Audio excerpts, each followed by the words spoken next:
Olá, pessoal! Continuando então os nossos estudos sobre a forma de organização interna da OAB, vamos diferenciar um pouco as funções dos conselhos federal e conselhos seccionais da organização, né?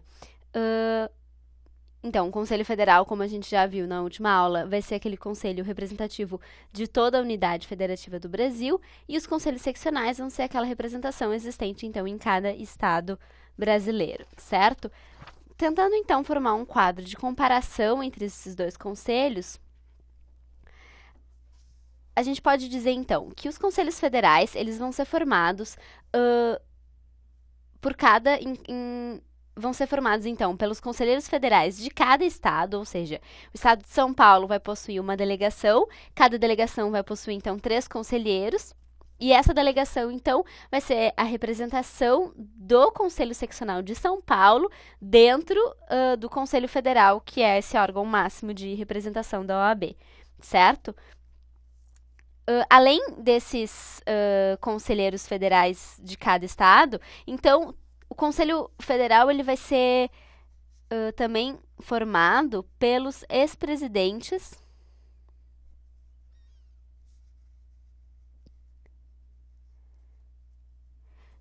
do próprio Conselho Federal, né? Então, a pessoa que já foi presidente do Conselho Federal, ela continua sendo membro e numa qualidade de membro chamado de honorários vitalícios.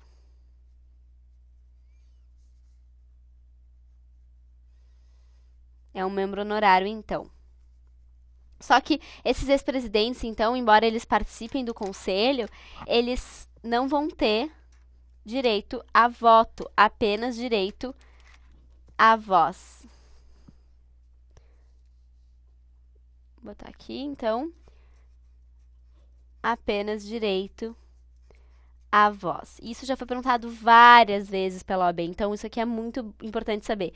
Ex-presidentes que são, então, membros vitalícios dos conselhos, eles não têm direito a voto, eles têm apenas direito à voz, certo? E isso vale tanto para os conselhos federais, quanto para os conselhos seccionais, porque os ex-presidentes, então, dos conselhos seccionais também são membros honorários vitalícios e também têm só direito à voz. E a mesma coisa, então, em relação ao Conselho Federal.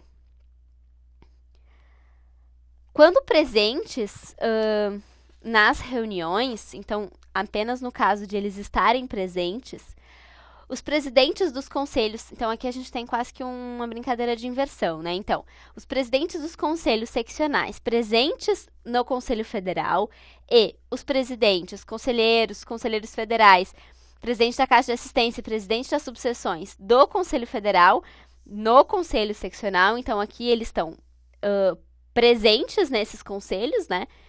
Eles não têm direito a voto, eles têm direito, de novo, apenas à voz.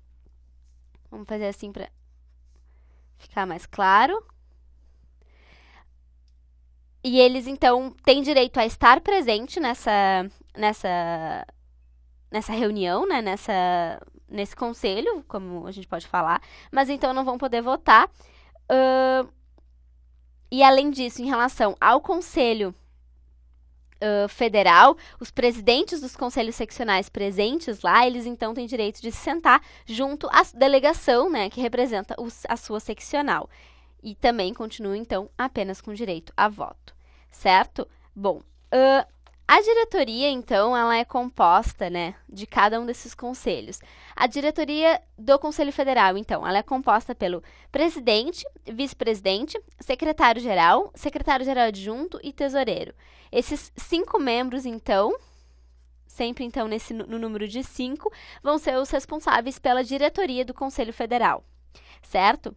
O presidente, ele vai exercer uma representação nacional e internacional da OAB. Então, ele vai ser o responsável por representar a OAB fora do Brasil, né, externamente. Além disso, ele pode entrar em juízo, promovendo administração patrimonial e pode dar também execução às suas decisões. Então, o Conselho Federal toma lá uma decisão específica, vai ser o presidente o responsável por executar essa decisão, certo? Os membros da diretoria, os demais membros, né, vice-presidente, secretário-geral, adjunto e tesoureiro, eles podem votar de acordo com a delegação a que fazem parte. Então, se o tesoureiro, por exemplo, ele é de São Paulo, ele pode votar de acordo com a delegação de São Paulo, né, na forma como ela votar. Já o presidente, ele só vai ter direito de voto no sentido do voto de qualidade, porque ele, na verdade, né, num voto de eventual desempate. Então, ele não vota comumente como os demais. E aqui, então, como eu já tinha falado, falando então das delegações, né, a gente vai ter um voto, então, para a delegação, para cada delegação. Então, digamos que o Conselho, a delegação de São Paulo, representando o estado de São Paulo, lá no Conselho Federal, ela é formada, então, por uma delegação. Essa delegação ela é formada por 3 conselheiros, conforme a gente já viu, e essa delegação inteira, então, ela vai ter um voto. No caso, então, da diretoria dos conselhos seccionais, aqui é muito fácil, porque eles são exatamente iguais. Então, eu vou ter tudo exatamente igual, quer dizer, presidente, vice-presidente, todos eles, então, se repetem no caso do conselho seccional. Vão também ser, então, formados por 5 membros que possuem, então, esse cargo de diretoria das seccionais. Certo? Por fim, então, importante a gente pensar quais são as funções de cada um, né? Porque, quer dizer, bom, a gente já sabe que o Conselho Federal, ele representa a OAB de forma nacional, então, falando de todo o Brasil, os conselhos seccionais não de cada estado, mas quais são as funções? Isso o Estatuto nos fala. Existem várias funções, aqui a gente vai trabalhar com algumas que são, digamos assim, as mais importantes, né? As mais recorrentes de serem pedidas, certo? Bom, o Conselho Federal, então, ele vai ter a competência para representar com exclusividade os advogados brasileiros em eventos internacionais, conforme eu já falei. Então, essa representação internacional ela é sempre a cargo do Conselho Federal. Além disso, editar, alterar o regulamento geral, o estatuto, o código de ética e todas as outras legislações que regem a profissão de advogados. Então, é um conselho que também tem uma legitimidade de legislar, né? Além disso, ele vai poder intervir nos conselhos seccionais, isso aqui é bem importante, mas, para isso, ele vai precisar de 2/3 da aprovação dos seus conselheiros. E, claro, né, aqui é a intervenção no caso de o conselho seccional ter violado algum tipo de regra do estatuto, enfim. Então, é só nesses casos específicos. E, mesmo assim, o conselho seccional vai ter direito à defesa, então ele vai poder se manifestar dizendo o que aconteceu, né? Enfim, não é um julgamento sumário. Além disso, o Conselho Federal ele julga os recursos e as questões que são oriundas dos conselhos seccionais, conforme a gente vai ver depois, e ele também elabora as listas constitucionalmente previstas. Então, aquelas listas para, por exemplo, a composição do 5º constitucional dos advogados no STF ou no STJ. Essas listas, então, são trabalhadas, são confeccionadas, na verdade, escolhidos esses advogados pelo Conselho Federal. Já, então, o Conselho Seccional, também ele vai ter outras funções.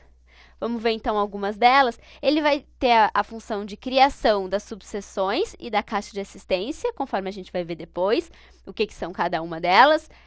Ele vai também julgar os recursos das questões que surgirem, então, pelas subseções, digamos que exista, por exemplo, um conflito entre as subseções. Bom, o Conselho Seccional, então, julga o recurso que for interposto por uma delas, né? Na verdade, ele vai resolver, então, os problemas daqueles que são abaixo dele, né? O que é, enfim, uma ordem previsível em se tratando de sistema processual, né? Então, na verdade, ele julga aquilo que está abaixo dele.